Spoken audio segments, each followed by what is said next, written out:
Now more of the Midcoast Morning Buzz with Richard and Jim. Radio 9, WCME. Well, Jim, our guests this morning are Mona Jerome of Ever After Mustang Ranch. She's down at 463 West Street in Biddeford and specializes in the rehabilitation and adoption of wild Mustang horses. Yeah. And she also offers a training and education center. Her website is www.mustangrescue.org. And with her is cowboy and volunteer at the organization, Michael Young. Thank you both for coming in this morning. How are you? A significant hike up here, by the way, too, and we appreciate it. Well, thank you for having us in. I want to thank you for inviting us in this morning. Well, let's talk about Mustang Rescue. Why the concern, and how long has it been a concern?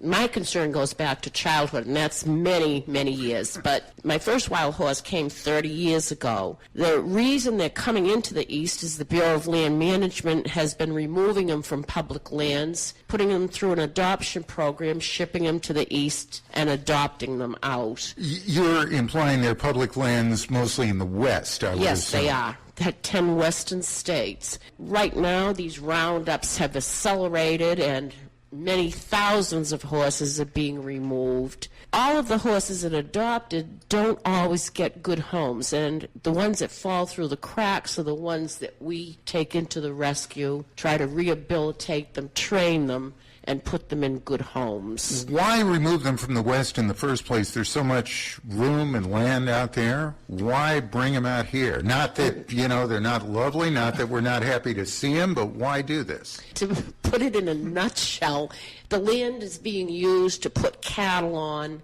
and drilling, mining. But to just this could take hours, and we don't have that kind of time, but to sum it up, this land was designated as wild horse management areas back in 1971. We've encroached on that, taken some of these areas completely away. These were designated by the American people to preserve the wild horse herds in the West. Yes, you're talking about Western land here. Yes, we are. Okay. So you really don't like the whole removal policy in the first place? No, I think wild horses belong out in the West. There was probably maybe at tops 50,000 of them, and I don't want to be held to these figures. I think there may be fewer than 20,000 running free now. Maine has 247,000 deer. How would you feel if we removed every deer from the state of Maine because we wanted to use the land for something else? Now, these wild horses, they're not indigenous to America. I mean, centuries ago, the Spanish brought these horses here, correct? So that's where their lineage is. But they're still a part of American history. Are they not on the endangered species list or anything? Do they not have any protection whatsoever? No, because they aren't indigenous, as some people will say. However, there has been some studies done that horses were here and then crossed over on the Bering Straits, and we lost them in this country. So, that's questionable. There's some that say they do belong here. There's some that say that they're new to our area. But no matter, if they came with the Spanish, they fought our wars, they farmed our land, they carried our mail. They are so much a part of our American history. And they're an intelligent animal. Now, Michael, you're a volunteer with the organization. How did you get involved in this? I saw Mona's Rescue on the web first, and then just went up and took a tour around. I saw one horse that had recently been brought to the rescue. Her name is LC. LC is short for Last Chance. She had been tried to be adopted out 3 times, and then basically that puts her up for public sale, and then anything can be done with the horse. So Mona brought her in. I sponsor her once a month with a cash donation. I started out cleaning stalls and feeding up, but then I became interested in going out to the public. So my wife and I designed an information booth. So we go to fairs and events and get people to come to the ranch and hand out information as volunteers. You can fill out an application, and we'll give you a little screening, a little background screening. Let's talk about the prime relationship that probably many people listening right now have to this issue. That is the recent production and screening right here in Brunswick of a movie. And Mona and I were talking about this before we went on. You did not have involvement in this movie, which, by the way, was shown at the Frontier Cafe here in Brunswick last weekend, and is really my link to all this, although I didn't see it. I'm sorry I didn't. You weren't involved in the production of the movie, but you do know about it. Tell me about this movie and about its impact also. Well, there's an organization that's fairly new called Mustang Heritage Foundation, and they're out of Texas. They have been sponsoring a contest where trainers, both professional and novices, can take a wild horse from the government, and in 100 days they compete. They show the training they've put on them. And the Wild Horse Wild Ride was all about several of these trainers from throughout the country. The ones closest to us were from Greenfield, New Hampshire. Their name was Nick and Chris Kokel, two young brothers, and they trained horses and competed in this event that's held in Fort Worth, Texas. So it showed the stages of the wild horses and then the performance of them in just 100 days, which is just a little over 3 months. And these horses were highly trained, very skilled. So, and it's a good example of what you can do with these horses. So you take a favorable view of this program that's depicted in the movie? Absolutely.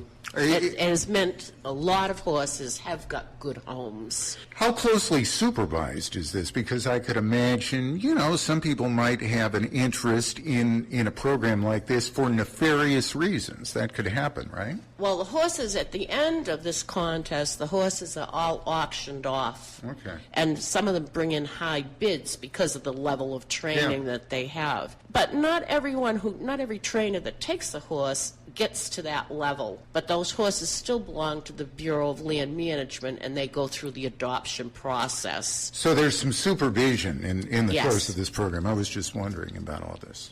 Overall, there is. But the trainer has the 100 days. Nobody comes in to check what they're doing during that 100 days. So what happens from here? What's your goal over the next year or two? If I could have my greatest wish, it would be that the horses are left alone where they belong, because wild horses belong out on the plains, not in someone's backyard. But that's clearly not happening. It's not happening, so we're doing the next best thing. And we're only a small drop of water in the bucket. But we have 30 horses in residence now. I have 4 that could be adopted at this point, depending on the level of experience a person might have. So we're taking in horses, we're training them, we're getting them out to people who want to have a wild horse or a former wild horse, because certainly you can't tell the difference in one of these horses once trained than any domestic horses. We just had one at the main mall for rescues on the runway. We took the horse into the main mall. He walked about 200 feet on tile floors and stood out in front of the gap for a whole afternoon while hundreds of people came and petted him. That was a former wild horse. So they're very trustworthy given the training and the human contact. Well, we're laughing at that whole depiction there, but I would also say that, that must have raised a considerable amount of awareness as to all the things that you're doing. It did. It was a wonderful event. Mona, I have a question. It may seem a little odd, but I think it's important. The movie Hidalgo, loosely based on Frank Hopkins' work with the Wild Mustang, did that movie bring any attention to the Wild Mustang as it was intended to do? Did it hurt or help? I think it did bring a lot of attention, and I think it helped, but it's short-lived. Yeah.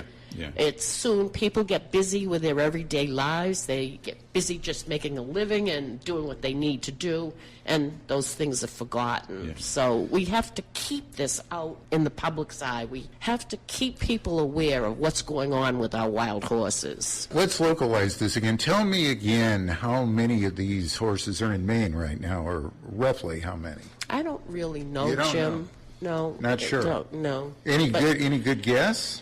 I would hesitate to make a guess, but there's quite a few of them. Okay. But you're the conduit, Mona. You can hook people up with Bureau of Land Management. You have horses at your facility to adopt. You can certainly make all the connections, and that is at the Ever After Mustang Ranch. You're at 463 West Street in Biddeford, a beautiful location to raise animals. And you specialize in the rehabilitation and adoption of Mustang horses, and you also offer a training and education center down there. What's your phone number? People can get in touch with you. It's 284-7721. And you can jump on Mona's website at mustangrescue.org. Michael Young, cowboy and volunteer down there, thank you for coming in. Mona, thank you for everything that you do. Well, thank you very much for having us in. And Michael, thank you in particular. You were the conduit for all this. We would not be doing it if it were not for you. You made me aware of this, and you educated me about a subject that I knew little about and still don't know much about, but I know a little more than I did a week ago, and we appreciate it. Letterbuck at Radio 9 WCME.